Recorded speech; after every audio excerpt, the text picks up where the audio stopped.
Shalom teman-teman, sudah bersyukur pada malam hari ini kita dapat beribadah kembali bersama-sama walaupun masih di rumah masing-masing, tapi tidak mengurangi sukacita kita.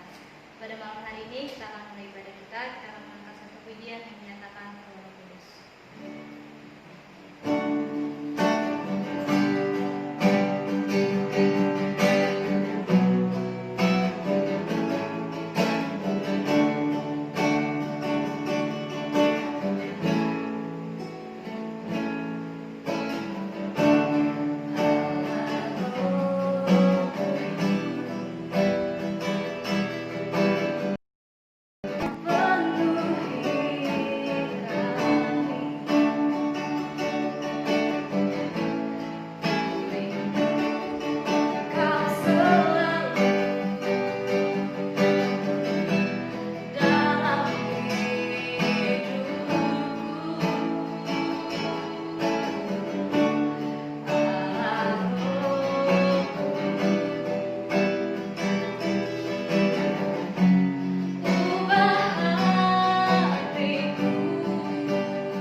Live streaming ini ya Tuhan, boleh mereka saksikan dengan baik tanpa hambatan satu apapun. membaca dan kami sama-sama boleh mendengarkan firman Tuhan pada saat ini. Terima kasih Tuhan Yesus, kami serahkan waktu ini hanya di dalam nama Tuhan Yesus kami berdoa. Amin.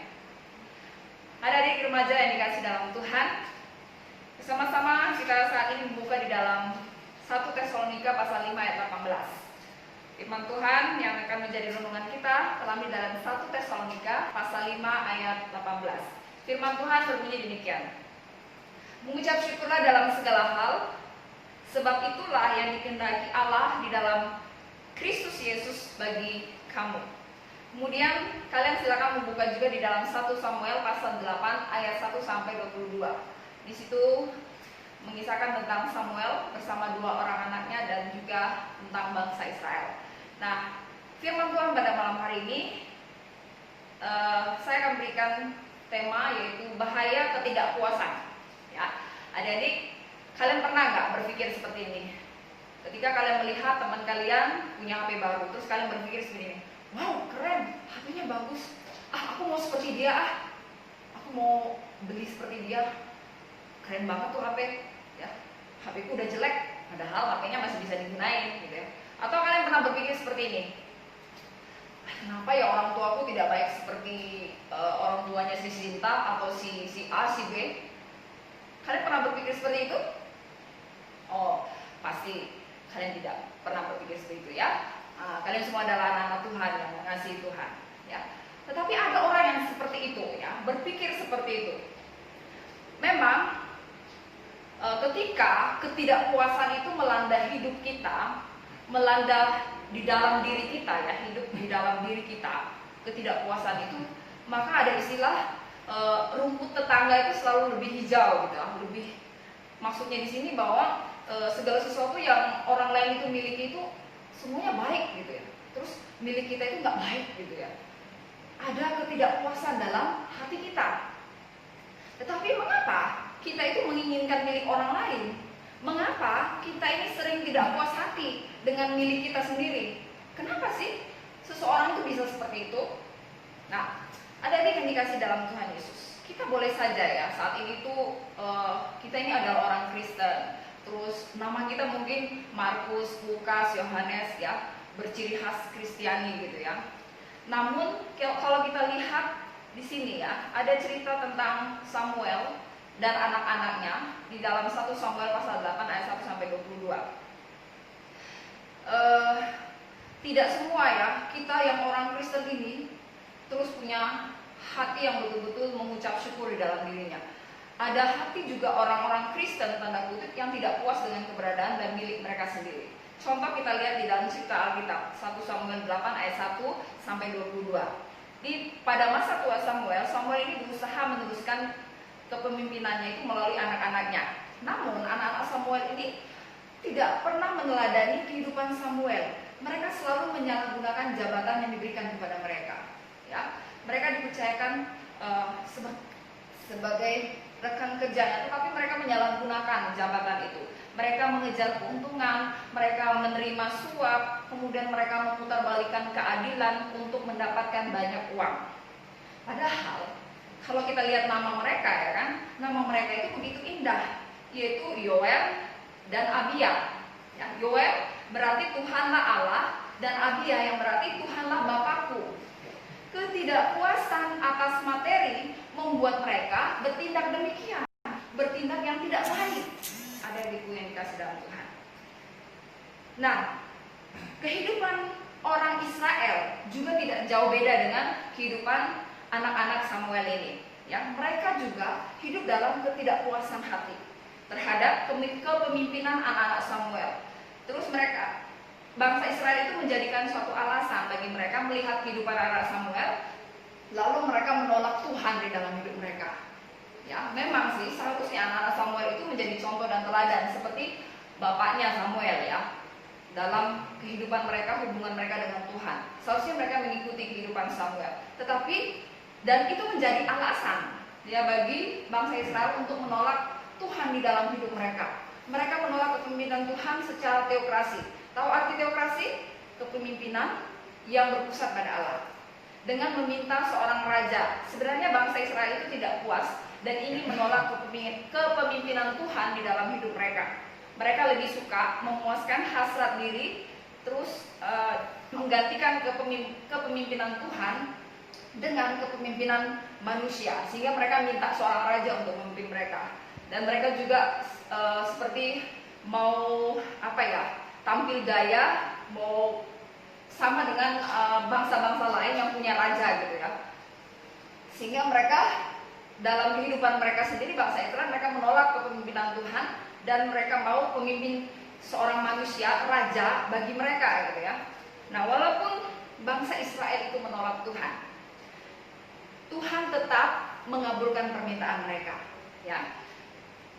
Tetapi mereka harus menanggung segala konsekuensi yang berat di bawah kepemimpinan manusia. Ada harga yang mahal yang harus mereka bayar, yaitu mereka memberikan anak-anak mereka untuk menjadi tentara pergi berperang, ya kan? Mereka harus relakan itu. Kemudian mereka memberikan harta mereka, hasil bumi, binatang-binatang yang mereka miliki. Terus, walaupun demikian, itu sebenarnya sebagai peringatan untuk mereka, tetapi mereka nggak peduli. Mereka tuh bersikeras, ya, dan menolak peringatan Allah itu demi tadi tampil gaya di hadapan bangsa sekitar mereka, ya. Mereka mau jadi sama seperti bangsa lain yang punya raja dan sebagainya, ya, punya raja yang hebat dan sebagainya. Itu keinginan mereka, raja yaitu manusia ya, jadi pemimpin mereka. Nah, ada di remaja yang dikasih dalam Tuhan. Itu contoh-contoh ketidakpuasan hati yang dilakukan oleh dan di dalam cerita di dalam 1 Samuel 8 ayat 1 sampai 22 ini.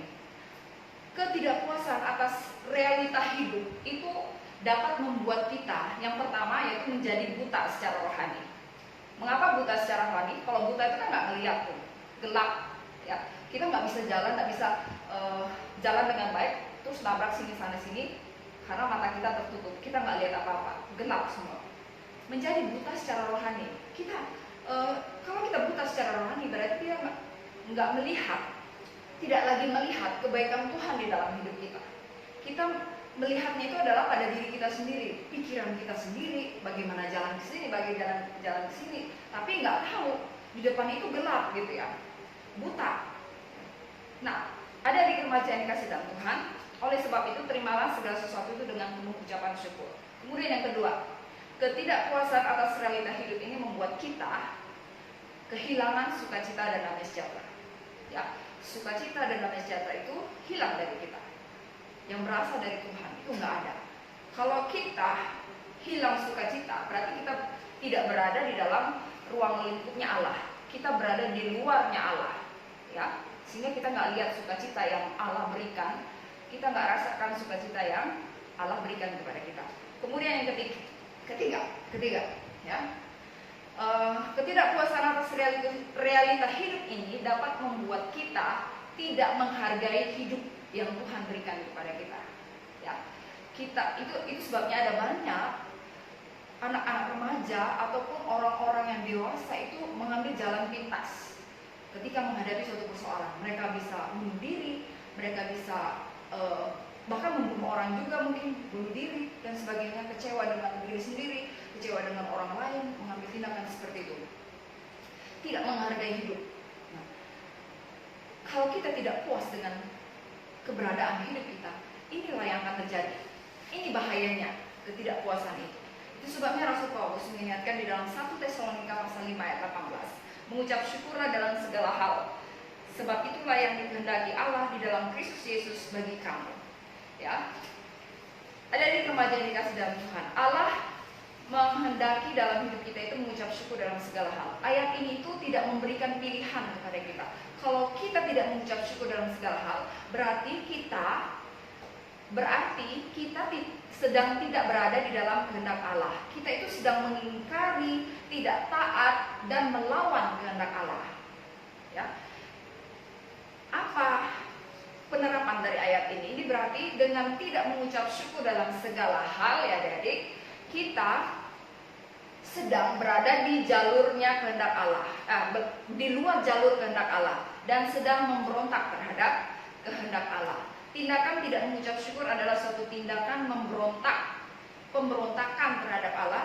Dan ingat bahwa tidak ada pemberontakan yang akan mengalami penyertaan Allah. Berarti Allah tidak akan menyertai orang-orang yang melawan melawan, memberontak kepada Allah, tidak hidup di jalur Allah gitu ya, karena tidak ada tuntunan Tuhan lagi di dalam dirinya, karena dia sudah tolak gitu ya.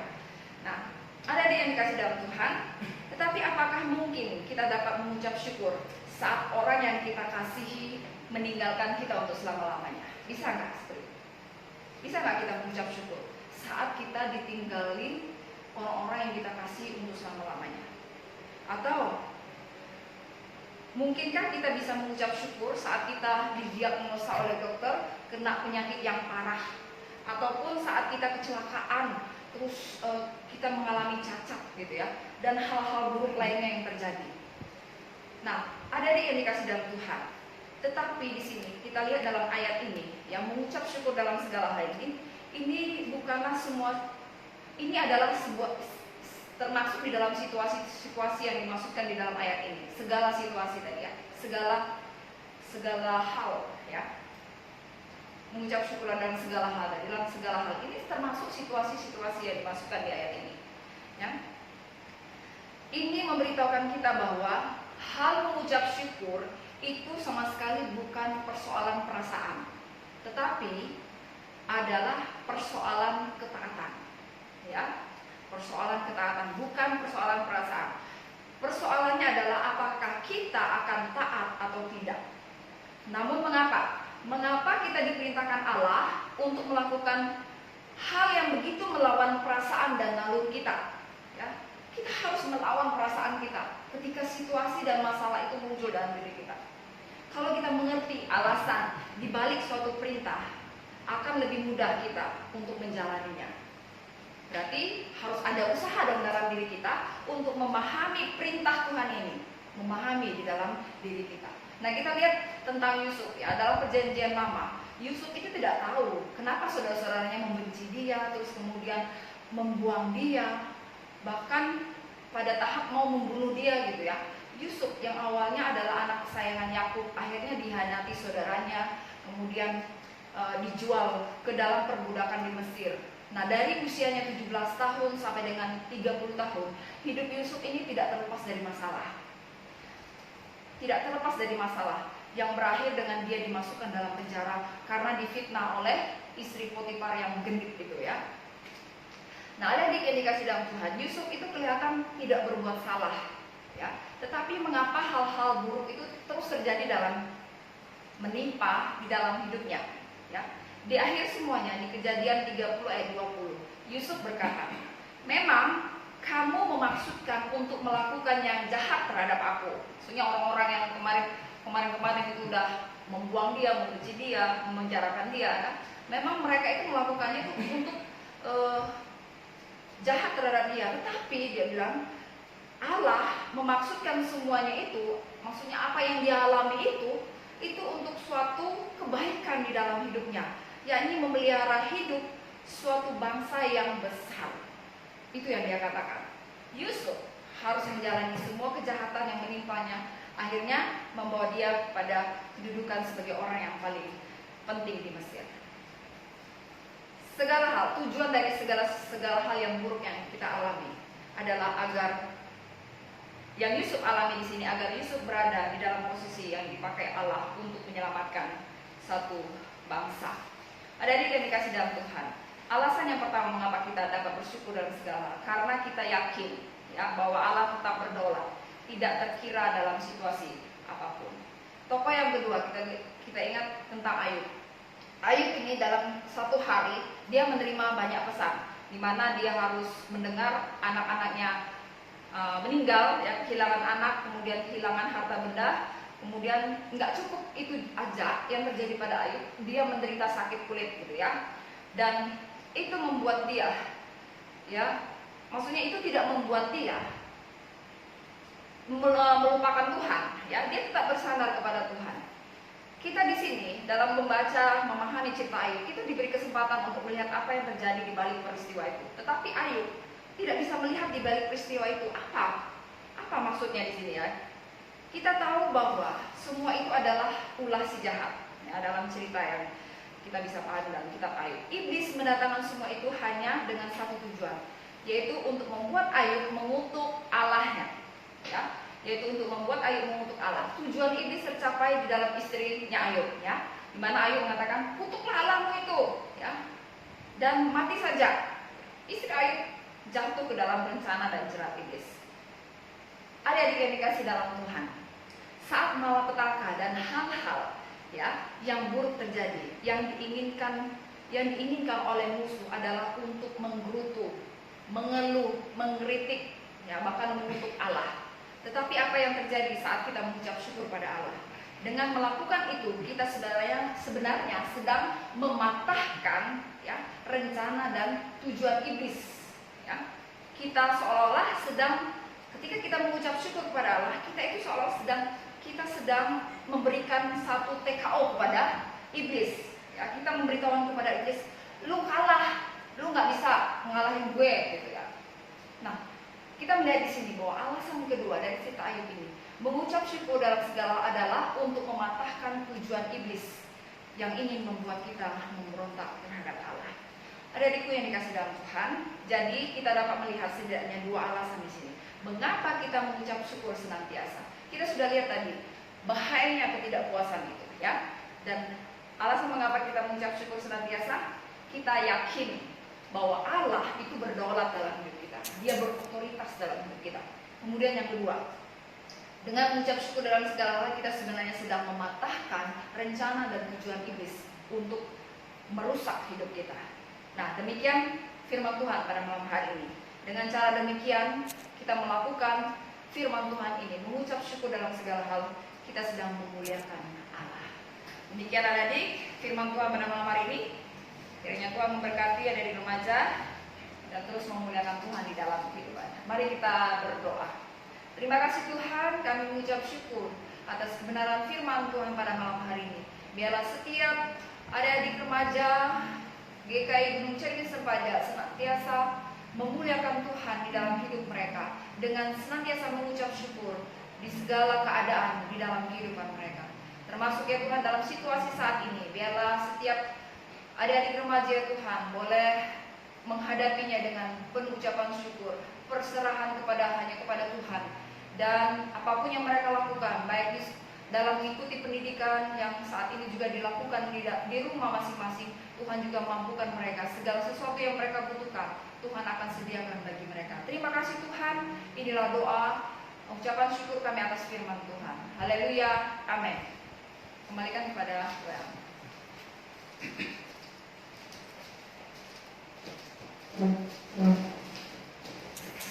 Terima kasih untuk Tante Nova yang sudah membawa kita dalam Tuhan.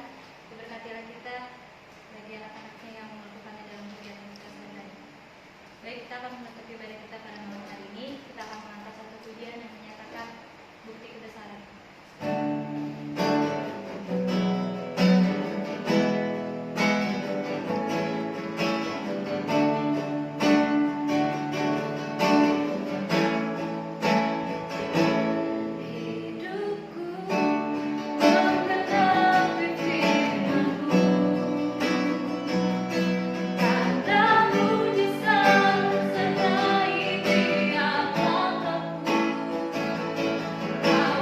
Kau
Mari kita berdoa. Mengucap syukur kepadamu ya Tuhan atas segala penyertaan-Mu sepanjang hari ini, dan mengucap syukur atas ibadah yang telah kami laksanakan. Walaupun dari rumah masing-masing ya Tuhan, kami percaya tidak mengurangi sukacita kami, tidak mengurangi hikmat kami dalam beribadah ya Tuhan. Dan Kau sertai teman-teman remaja yang ada di rumah, yang sudah bersama-sama dengan ibadah streaming pada malam hari ini ya Tuhan. Kau berkati dalam setiap pendidikan, dalam setiap apapun yang dilakukan ya Tuhan. Lindungi, jauhkan dari segala macam mara bahaya, sakit penyakit, biarlah Kau sertai teman-teman remaja semua ya Tuhan. Terima kasih, kami ucap syukur atas semuanya, dan kami akhiri ibadah ini dalam nama Tuhan Yesus kami telah berdoa. Amin. Baik, ibadah kita sudah selesai. Terima kasih